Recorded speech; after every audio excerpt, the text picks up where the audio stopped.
5 octobre 2004, la Principauté intègre officiellement le Conseil de l'Europe, un lieu d'échange intergouvernemental qui permet de défendre les droits de l'homme, de chercher des solutions aux problèmes de société et de développer la stabilité démocratique en Europe. Depuis 10 ans, Monaco ne cesse de rappeler ses spécificités auprès des différents États membres.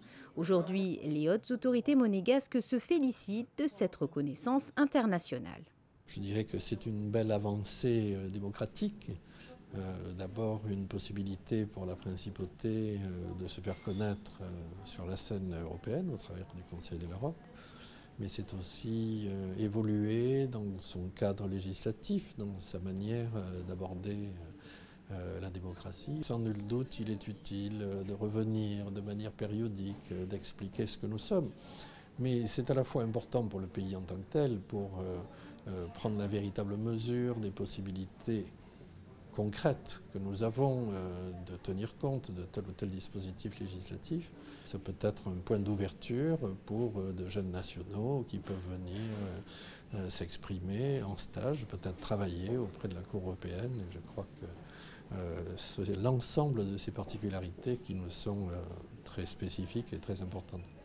À l'occasion de ce 10e anniversaire, le conseiller de gouvernement pour les relations extérieures et la coopération a pu s'entretenir avec le secrétaire général du Conseil de l'Europe. Des discussions qui ont permis de faire un dépôt des instruments de ratification des conventions de Lanzarote, qui portent tout particulièrement sur l'exploitation sexuelle des enfants, et d'Istanbul, consacré à la violence faite aux femmes. Il s'agit là de traités de grande ampleur qui sont fondés sur la prévention, la protection des victimes et la poursuite des auteurs en justice. C'est très important parce que ce sont des domaines qui nous tiennent à cœur. La protection des enfants a toujours été un sujet important pour Monaco.